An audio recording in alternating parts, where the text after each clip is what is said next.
আমি আপনার গ্রিল ওয়ার্কশপে কাজ করতেছি বিগত প্রায় 12 বছর হয়ে গেছে। আমার সর্বপ্রথম থেকে কাজ করা হয়েছে রামপুর থেকে। তারপরে আবার বিদেশ চলে গেছিলাম, ওমানে ছিলাম। ওমানে প্রায় 2-3 বছর পর্যন্ত ছিলাম। এর পরে 3 বছর পরে আবার দেশে চলে আসছি। সেম গ্রিল ওয়ার্কশপের কাজটা করছিলাম এখানে। এখানে বলে গ্রিল ওয়ার্কশপের কারণে হাদিদের কাজ বলে। আমি হাদিদের কাজটা করছি। এরপর আবার ওখান থেকে চলে আসছি।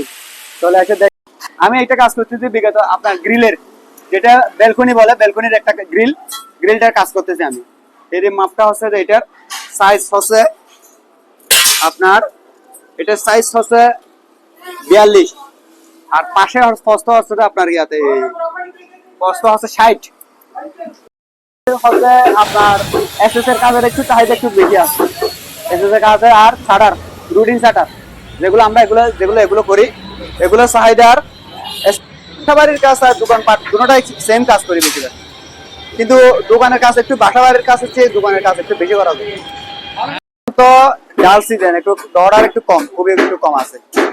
আগে মনে করেন একটা আমাদের একটা সিজন আছে, যেমন কি শীতকালে একটু সিজন একটু বেশি, কাজের একটু গুরুত্ব বেশি। এখন বর্ষাকাল তো কাজ একটু কম।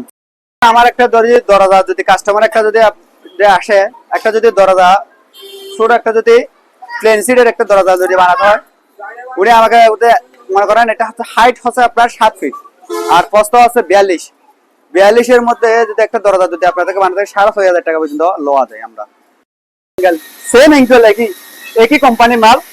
এটা দুটোটা সেম বিএসআরএম, এটাও বিএসআরএম, এটাও বিএসআরএম, কিন্তু এটা হচ্ছে সাইজ একটু ছোট আর এটা একটু সাইজ একটু বড়। এটা 7 ফিট, পাশে আছে এটা লম্বা আছে 7 ফিট আর এদিকে আছে 6 ফিট। এটার ডিজাইনটা কাস্টমারে পেশ করছে, আমার কোনো পেশ নেই, ডিজাইনটা কাস্টমারে দিচ্ছে। এই ডিজাইনটা প্রায় 28,000 টাকা পর্যন্ত নেওয়া হয়েছে। এটা হচ্ছে 28,000। আমরা আমাদের মজুরি যাবে প্রায় ধরেন 2500 পর্যন্ত, 20,000 পর্যন্ত আমাদের মজুরি যাবে।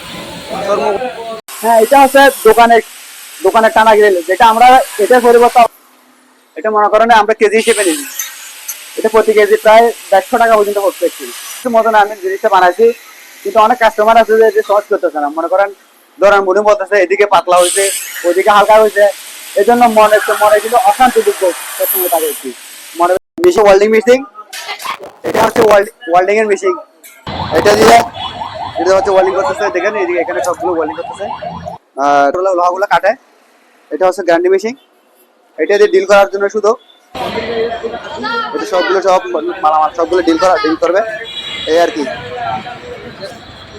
কিন্তু চোখের জন্য কোনো নিরাপদ না, শুধু জাস্ট চোখের গ্লাসে যেটা পাওয়ার, ওয়েল্ডিং এ যেটা পাওয়ার আছে, এই পাওয়ারটা যাতে চোখে না লাগার মতো সেরকম একটু সেফটি আর কি।